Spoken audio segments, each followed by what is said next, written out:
Apapun yang Tuhan mau lakukan secara supranatural dalam kehidupanmu, secara ajaib, selalu dimulai dengan hati yang menyembah. Kalau kita nggak worship Tuhan, kayaknya kita nggak akan alami pekerjaannya.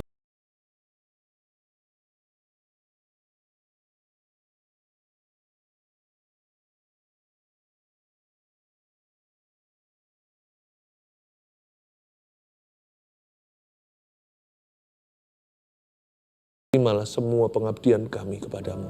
Sampaikan sabdamu yang begitu mulia dan manis itu. Sampaikan ke telinga setiap kami perintah-perintah peringatanmu dan janjimu. Tuhan, pakai hamba-Mu Tuhan Yesus sebagai kendaraanmu, alat di tanganmu. Sembunyikan di balik salib-Mu. Terima kasih Yesus. Dalam nama Yesus, haleluya. Amin. What a sweet presence, hadirat Tuhan yang manis yang saya rasakan di sini. Saya yakin Anda juga merasakannya di sana. Hari ini mari kita bicara tentang penggenapan janji. Saya kasih judul begini, antara yang natural dan supranatural dalam penggenapan janji. Tuhan itu sebenarnya bisa genapi janji tanpa kita loh.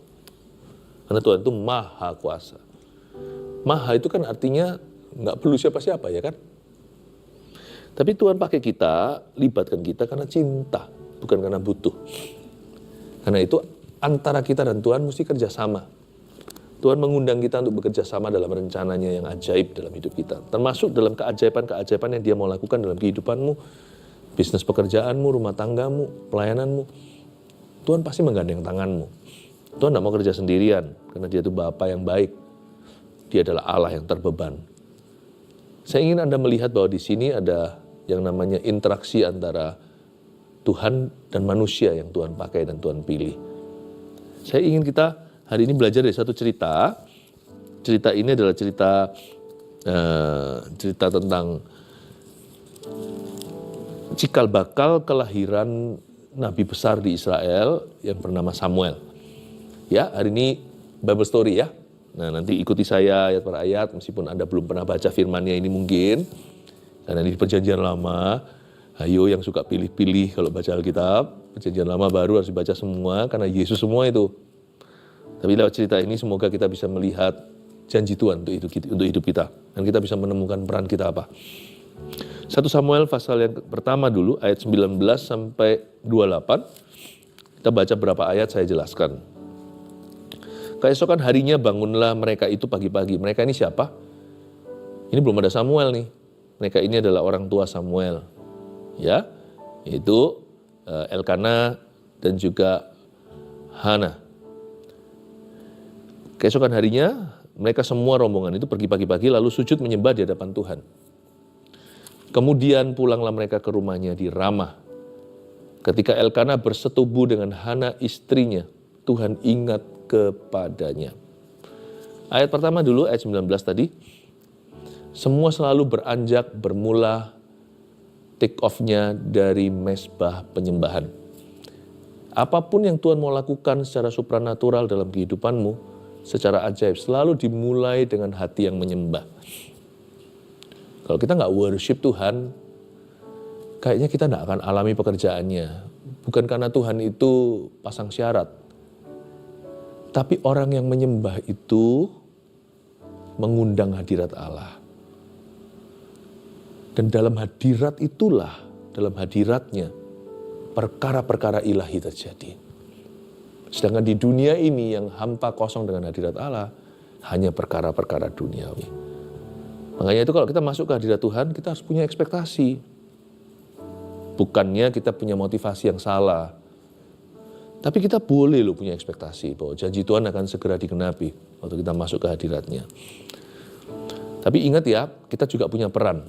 Kalau kita baca ini sebelum mereka pulang ke rumahnya di Ramah, ya rumahnya Elkana, lalu ketika mereka menyembah, lalu waktu mereka sudah pulang nih, saya nggak tahu berapa hari, berapa minggu.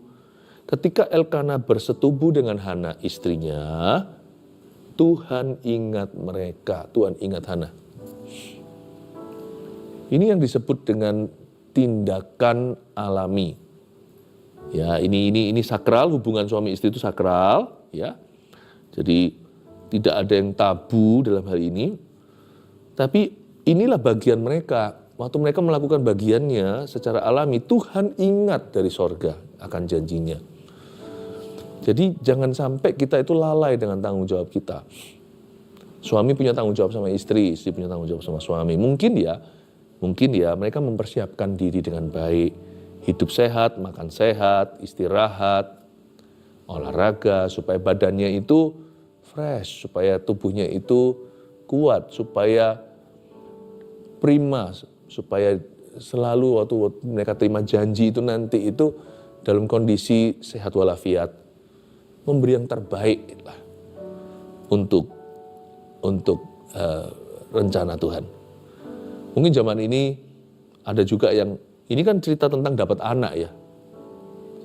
Tuhan kasih anak sama pasangan ini, apalagi si Hana yang mandul itu. Hari ini mungkin orang tua suruh makan sehat. Apa itu namanya? Ciapo, ya. Nggak tahu orang yang lagi hamil atau setelah melahirkan. Itu sih nggak menjamin janji Tuhan digenapi. Ya. Tapi tidak ada salahnya kita memperhatikan tubuh kita. Mungkin ada juga yang treatment hormon, nggak tahu lah, apa aja lah, macam-macam. Asal jangan kelewat batas melakukan hal-hal atau mencoba hal-hal yang Tuhan larang atau yang melanggar firman Tuhan. Tapi kalau itu di dalam alam natural dan itu di dalam tanggung jawab kita, always do your best and give your best. Selalu memberi yang terbaik untuk situasi janji. Kalau Tuhan sudah berjanji, kita juga tidak boleh terus teledor, ceroboh, asal-asalan. Sebab orang yang serius percaya, janji itu akan digenapi, dia akan mempersiapkan diri. Dia pasti akan mempersiapkan dirinya. Dia tidak akan sembrono menghampiri tata kasur karunia. Mentang-mentang nanti janji itu diberikan cuma-cuma, secara supranatural lagi, lalu kita bisa asal-asal. Nggak boleh gitu juga. Study hard atau belajar sungguh-sungguh, waktu kita di bangku sekolah rajin belajar, tidak menjamin suatu hari berkat itu dari situ. Nggak tentu loh ya. Kalau kita nggak mengandalkan Tuhan, kita mau gelar segudang juga percuma nanti. Akhirnya lihat nanti. Ujung-ujungnya sia-sia yang kita bangun. Tapi kalau kita percaya Tuhan akan memberkati hidup kita nggak mungkin akan malas-malasan, membolos, menyontek gitulah. Nggak akan. Karena kenapa? Kita kan hargai dia yang memberi janji itu dalam hidup kita. Ini Elkana bersetubuh dengan Hana istrinya, baru Tuhan ingat kepadanya. Lakukan bagianmu, Tuhan akan mengingatmu. Tuhan tidak pernah lupa, Tuhan tidak pikun, Tuhan pasti akan menggenapi janjinya. Kalau Tuhan pernah berfirman, firman itu tidak akan pernah gugur. Tapi ketika kita melakukan bagian kita, mempersiapkan diri, Tuhan akan ingat dan berkata, oh kamu serius. Kalau gitu, aku bisa mempercayaimu dengan janji ini. Janji ini akan digenapi. Penuhi terlebih dahulu tanggung jawabmu, jangan sampai kita lalai akan tugas kita. Lihat ayat 20, maka setahun kemudian, perlu waktu, mengandunglah Hana dan melahirkan seorang anak laki-laki. Pasangan ini dapat kado dari Tuhan. Dapat momongan. Ia menamai anak itu Samuel. Kata Samuel itu bagus. Sebab katanya, aku telah memintanya daripada Tuhan. Nama Samuel itu artinya meminta. Tapi dari saat mereka pulang, lalu habis itu Elkana bersama dengan istrinya, masih ada kurun waktu setahun kemudian baru mengandunglah Hana. Gak langsung tuh, ayat 19 langsung mengandung. Enggak. Sebelum Hana pregnant atau hamil, masih ada waktu setahun menunggu. Mungkin kalau zaman modern ini, tes pack kali ya, stripnya satu, setiap bulan stripnya satu.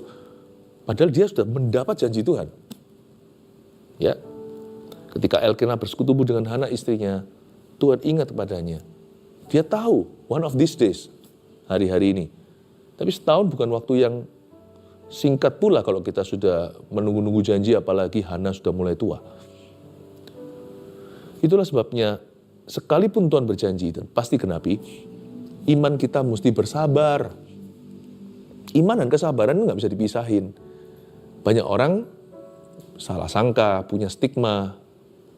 Mitosnya gini, bahwa iman itu selalu instan. Nggak tentu. Iman juga yang mengajarkan kepada kita untuk bersabar, menanti. Iman bisa dijawab dengan instan. Mujizat masih terjadi. Tapi iman yang sama itu yang membuat mujizat. Iman itu juga membuat seseorang tekun menunggu. The same power. Kuasa iman yang sama. Maka setahun kemudian mengandunglah Hana. Dan melahirkan seorang anak laki-laki. Dan ketika lahir dia tidak berkata ini kebetulan. Karena dia sudah punya perjanjian. Dia sudah minta sama Tuhan. Tempo hari tahun lalu.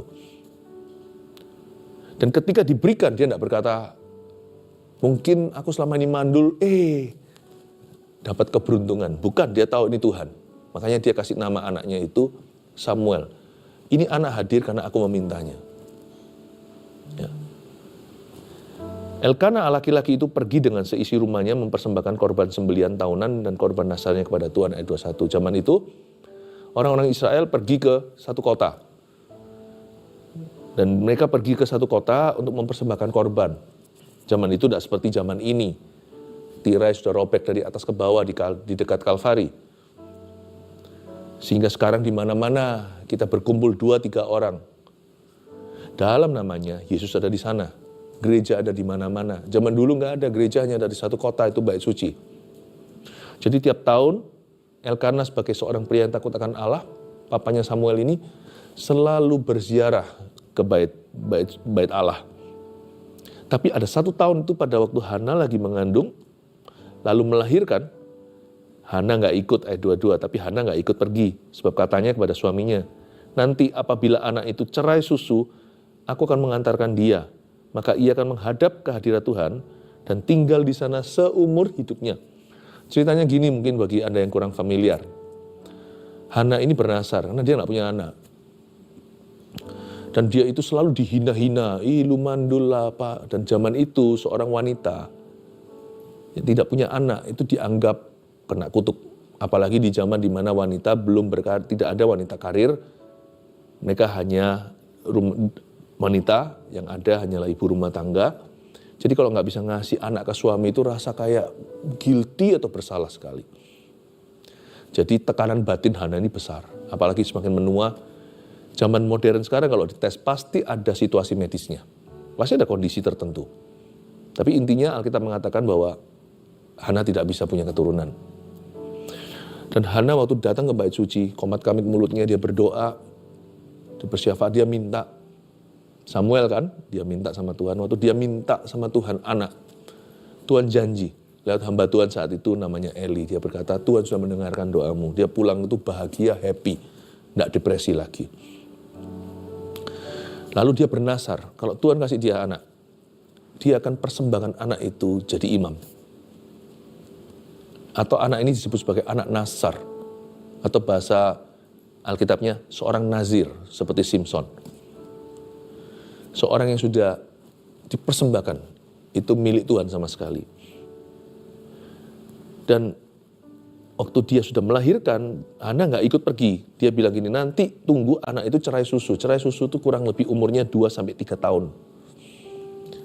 Memang kalau diserahkan pas bayi ya kejam sekali. Bayi diserahkan gitu bisa mati kalau bukan sama induknya sendiri atau sama maminya. Ya, bisa nggak sehat. Karena itu perlu sampai usia tertentu, dia sudah sehat walafiat, sudah gizi penuh. Umur 2 sampai umur 3, dia akan bawa ke Bait Suci, Bait Allah. Tunggu apabila anak itu cerai susu. Dia akan diantarkan ke sana. Jadi dengan kata lain ya, sekalipun janji Tuhan itu diberikan secara supranatural, luar biasa mujizat terjadi, tetap Anda butuh organisasi. Bukan organisasi ya, being organized ya. Tetap perlu yang namanya akal sehat, common sense. Tetap perlu yang namanya good judgment atau penilaian yang baik. Mujizat itu perbuatan Allah. Tapi ketika diberikan kepada kita, jangan sampai setelah itu kita tidak tahu what to do, tidak tahu harus berbuat apa.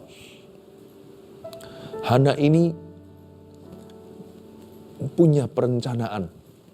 Nanti setelah dia sudah lepas susu, nanti setelah itu aku akan bawa dia ke hadirat Tuhan untuk diserahkan. Ya. Nggak ngeroh. Ngerti ya bahasanya?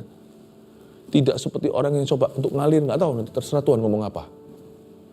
Tapi dia sendiri tidak punya prinsip yang benar. Tidak punya prinsip yang benar. Tidak punya akal budi. Tidak punya akal sehat. Akal sehat itu adalah milik kita. Itu di alam natural. Mujizat itu di sisi Allah. Itu perbuatan tangan Tuhan. Jangan lupa, selalu kita memakai akal sehat dalam segala keputusan hidup kita. Mujizat belum terjadi, miliki hikmat. Ketika mujizat terjadi, tetap harus bijaksana. Kita tidak hidup dari mujizat ke mujizat. Tapi kita hidup dari pengenalan akan Tuhan. Antara yang natural dan supranatural dalam penggenapan janji, jangan sampai jadi orang yang percaya lalu belum terjadi kecewa. Itu orang yang tidak punya fondasi. Kalau kita beriman pada janji, kenallah sang pemberi janji itu. Jangan lekas kecewa. Karena kita tidak hidup karena janji-janji. Tapi karena kita hidup karena iman kita kepada sang pemberi janji. Mata tetap tertuju ke Kristus sebelum terjadi mujizat. Tetap tertuju pada Tuhan setelah terjadi sebuah mujizat. Jangan terpukau dengan berkat. Ya. Tapi kagumilah sang pemberi berkat itu. Dari ayat ini saya tahu Hana itu orangnya sangat sehat. Dia berkata nanti setelah cerai susu.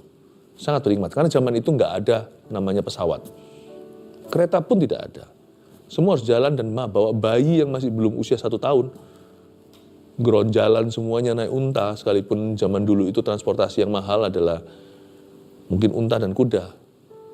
Membahayakan sang bocah. Hana tahu apa yang baik dilakukan pada musimnya. Saya berdoa di dalam nama Yesus, kalau Anda masih menanti sebuah janji belum terjadi, tolong tata hidupmu, jangan kita melongo dan melamun ke udara dan ke langit-langit dan kapan janji itu akan tiba lalu kita tidak kelola talenta, lalu kita tidak benahi hidup kita. Lalu kita tidak melakukan perkara-perkara yang berguna dan kita tidak punya perencanaan setiap hari, setiap minggu, setiap bulan. Don't do that ya. Menunggu yang supranatural, kau korbankan yang natural. Menunggu yang supra alami, lalu kita nggak keruan di perkara yang alamiah. Jangan lakukan itu. Belajar dari Hana, sangat balance atau sangat seimbang. Ayat 23, kemudian Elkana suaminya itu berkata kepadanya. Coba lihat ya, nggak heran istrinya begini, wong suaminya juga bijaksana. Saya berdoa supaya kita semuanya sudah menikah dalam Tuhan, suami istri semuanya kayak gini. Semuanya, suami istri dua-dua orang majus. Kemudian Elkana suaminya itu berkata kepadanya, perbuatlah apa yang kau pandang baik, tinggallah sampai engkau menyapi dia, hanya Tuhan kiranya menepati janjinya. Jadi tinggallah perempuan itu dan menyusui anaknya sampai disapihnya atau sekitar usia-usia batita lewat menuju balita. Suaminya Elkana berkata, perbuatlah apa yang kau pandang baik, ya, make a good plan, buat rencana. Coba kamu lakukan sesuai dengan tanggung jawabmu. Buat keputusan yang bertanggung jawab. Tinggallah sampai engkau menyapih dia. Persiapkan dengan baik. Kenali waktu-waktu Tuhan dalam hidupmu. Sekalipun kita tidak tahu segala sesuatu. Sekalipun kita tidak bisa melihat masa depan. Kita tidak bisa memprediksi apa yang ada di depan kita. Tapi tinggallah sampai engkau menyapih dia. Tapi apa yang kau tahu itu tanggung jawabmu. Buatlah keputusan yang bertanggung jawab. Persiapkan dirimu untuk janji-janji yang kau yakini akan terjadi. Prepare well. Tuhan memberi kita anak ini kan bukan supaya kita biarkan dia mati. Karena itu, prepare the groundwork, persiapkan yang namanya buat persiapan yang baik dan yang matang. Hanya Tuhan kiranya menepati janjinya di sini itu, dia berkata, serahkan ke tangan Tuhan sisanya. Bijaksana loh, dia berkata, kamu lakukan aja di dalam tanggung jawabmu. Apa yang terbaik menurut hematmu. Karena aku percaya, hikmatmu juga dari Allah. Lakukanlah bagianmu, itu tanggung jawabmu. Ya, lalu sabar aja, tunggu waktunya. Kamu harus bisa menilai season, menilai musim dan waktu. Kalau yang di depan sana misteri, karena tidak ada satu orang pun yang pernah tahu masa depannya. Tapi yang kau ketahui itu urusanmu. Ketahuilah waktu ini adalah untuk apa. Ya, tinggallah sampai engkau menyapi dia. Sang suami kasih dia restu, gak apa-apa. I think this is the best thing to do. Ini yang terbaik untuk anak ini. Dan ini juga terbaik untuk keluarga kita. Hanya Tuhan kiranya menepati janjinya. Serahkan sisanya ke Tuhan. Nanti Tuhan akan bekerja melampaui ekspektasimu. Apa yang matamu belum melihat, telingamu belum dengar. Apa yang belum muncul dalam benakmu belum berani kau doakan. Yang dipikirkan aja belum. Gak sama sekali ada itu dalam imajinasi. Itu Tuhan sudah sediakan. Loh, bukannya mereka sudah terima janji ya? Mereka kan dapat janjikan turunan. Kan sudah dapat Samuel nih. Samuel ini kan sudah jadi anak, jadi momongan. Yang dimaksudkan Tuhan menepati janjinya adalah janji Tuhan dalam kehidupan Samuel. Mereka nggak nyangka nanti bagiannya Hana hanyalah siapkan pampersnya atau popoknya. Ini nggak baik, ini musimnya nggak baik. 2-3 tahun lagi lah saya baru bawa. Bukan dieman tuh anak, nggak mau diserahkan ke Tuhan atau ingkar janji, wong ini anak nasar. Bukan. Dia lihat ini hawanya nggak enak. Dari sini jalan pergi ke kota itu. Naik unta atau naik keledai. Aduh, anak ini pasti sakit. Bisa mati karena dia terlalu lemah.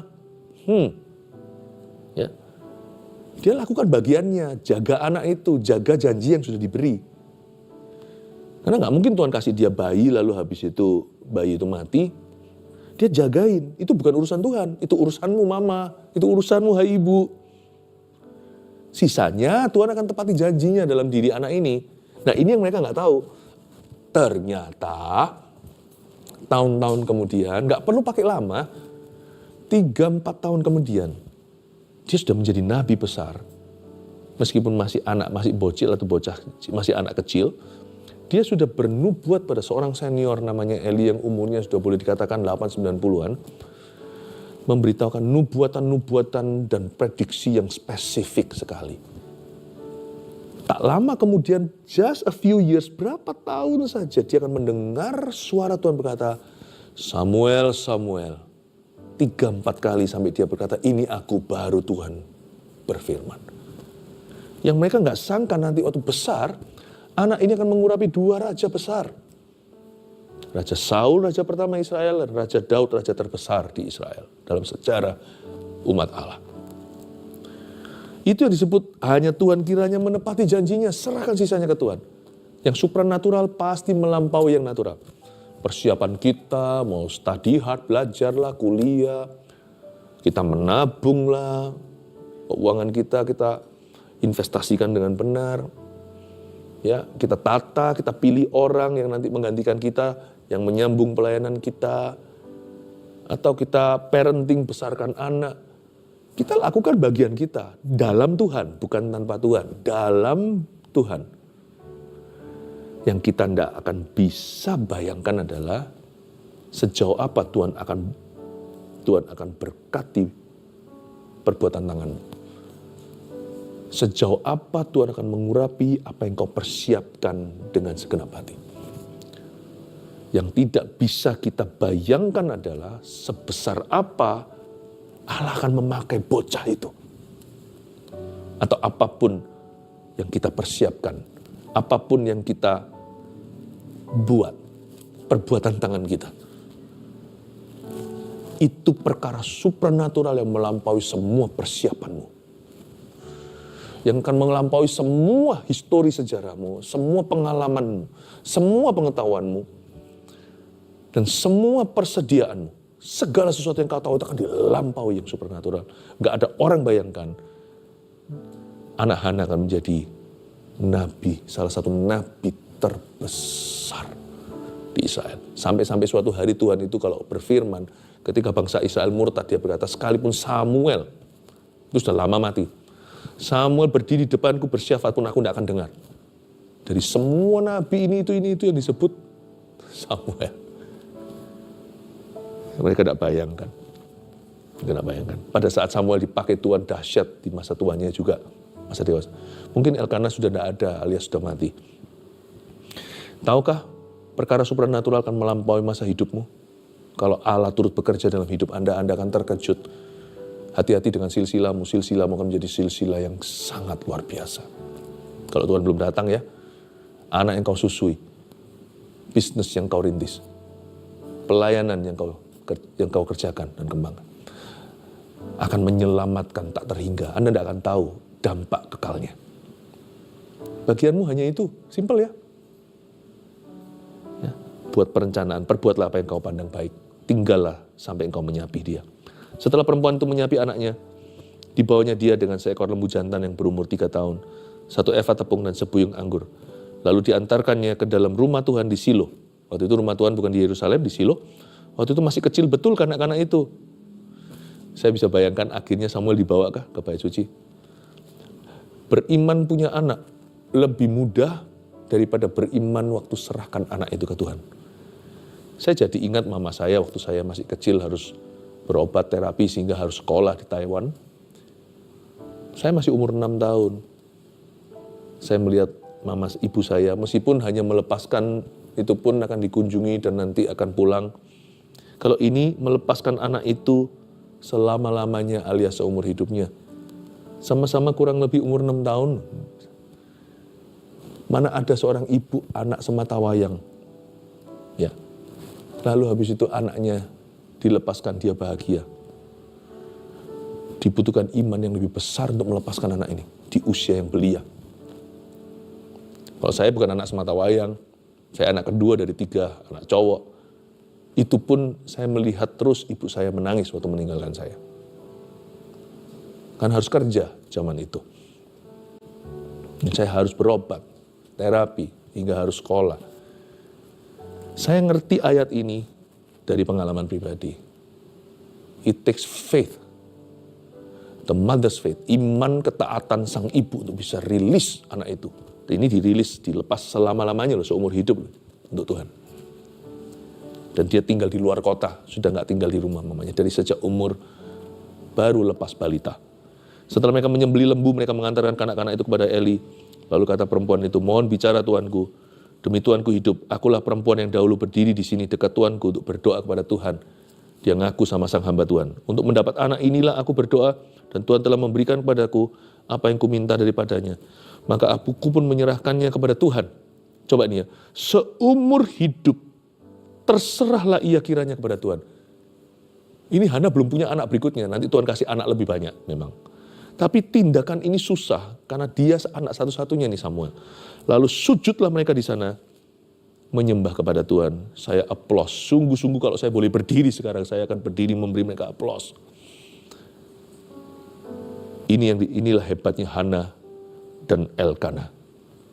Mereka janji, mereka tepati. Mereka seperti sang pemberi janji. Kalau Tuhan berjanji, dia tepati. Mereka bernasar pada Tuhan, ditepati.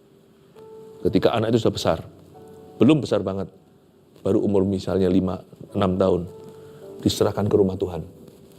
Udah, tiket satu arah, tidak kembali pulang sama papa mama. Setiap tahun, Hana akan datang nanti, kunjungi anak ini. Meskipun sudah punya adik-adiknya, Hana akan merajut suatu pakaian sesuai dengan usia anak itu, setiap tahun akan diganti. Ini cerita yang sangat haru sekali. Tapi di sini saya melihat, ketika Tuhan, kalau Tuhan tepat janji, kita juga harus tepat janji. Dan ketika Tuhan dan kita punya kesepakatan bersama, satu karakter, satu iman, Tuhan tepat janji, kita juga, kita beriman kepadanya, maka Tuhan akan melakukan perkara-perkara yang melampaui akal budimu. Perkara supranatural terjadi.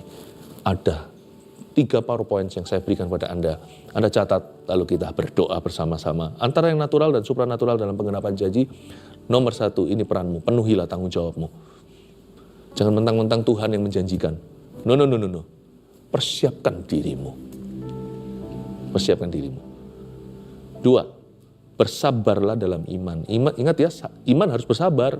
Iman boleh instan, bisa terjadi sesuatu yang instan. Tapi iman juga harus bersabar, seperti Abraham. 3, nah waktu Tuhan jawab, Anda tidak perlu bantu. Sungguh bukan karena persiapanmu. Waktu terjadi, ini yang akan terjadi. Terimalah cuma-cuma dari Tuhan, just receive. Pada waktu hamil, akhirnya Hana mengandung, dia tahu bahwa anak itu dari Tuhan. Tapi ya Hana gak tiba-tiba pregnant. Suami istri ini bersetubuh dan Tuhan ingat kepada mereka. Lakukan bagiannya, persiapkan diri, jaga tubuh, jaga hati. Sisanya waktu terjadi, ya terjadi, gitu aja. Waktu terjadi, terjadilah. Dan Tuhan yang memberi. Karena Hana sudah melakukan 1001 cara, tidak pernah mempan. Dia memang mandul, sudah vonis mandul, tidak bisa apa-apa. Ketika terjadi, bukan karena dia jaga kesehatan, bukan karena makanan sehat, bukan karena apa. Ketika terjadi, dia tahu ini perkara supranatural karena Hana memang mandul. Tapi ketika Tuhan beri, Tuhan yang buka pintu, siapa yang bisa menutupnya? Perkara supranatural pun terjadi. Haleluya. Kita mengangkat tangan kita untuk menerima berkat Tuhan ini. Berkat Allah, Bapa, Putra, dan Roh Kudus menyertaimu dan janji-janjinya dikenapi dalam nama Yesus. Amin.